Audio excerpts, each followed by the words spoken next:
We are hungry for change, as someone said earlier. I just want to say it's an enormous honour for me as an Irish senator from the Irish Parliament to be here with my colleague, former Minister John Perry.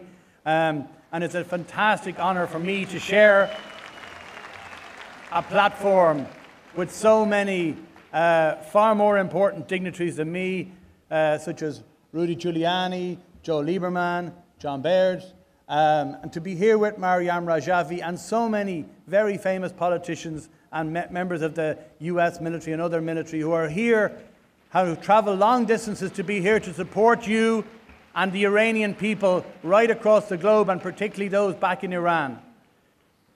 I want to say that we are, from the Irish Parliament, I bring you greetings from many of my colleagues. We are with you in your quest for democracy, for freedom, and for human rights. We are with you, Madame Rajavi, and the NCRI in everything you are trying to do. We know the regime is a threat to peace and stability, not just in Iran or even in that region, but right across the world and right across Europe. The state-sponsored terrorism, as has been pointed out by former Mayor Giuliani and others, is causing havoc in that region, in Syria, in Yemen, and extending right across to Europe from the effects of what's happening in Syria. We must never forget that. In Ireland this year, we are celebrating the 100th anniversary of our first provisional parliament, the first indication that we were going to become a free country, breaking away from what was years of oppression under another regime. We have celebrating 100 years of our first parliament in 1919, and we have a decade of centenaries going on at the moment. We never, at the time, Irish people did not think they would get their freedom then.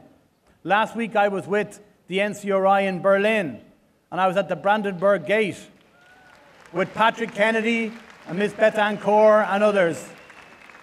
Nobody thought when the Berlin Wall was going to fall that it fell when it did. Nobody thought Ireland would get independence when it did. And I think the day is coming sooner than we think for the regime to fall and for free, fair and democratic elections to be held in Iran.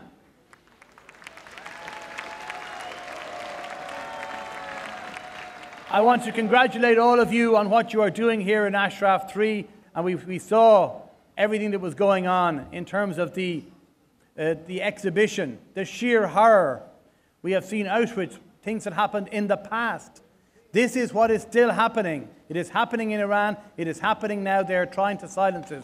It is an amazing exhibition, a very, very humbling exhibition, a very, very terrifying exhibition, but it brings home to me and to all of us here what is happening in Iran, the murderous state-sponsored terrorism regime that is there.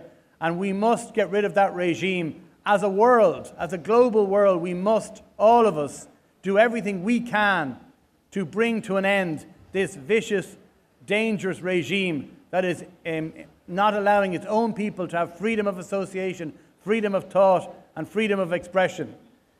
I just want to say to you that we are here, all of us from so many parts of the world, with you in support of Madame Rajavi and all of you in your regime. And I hope very soon that we will all be in Tehran supporting and celebrating a free and fair, open Iran. Thank you all very much.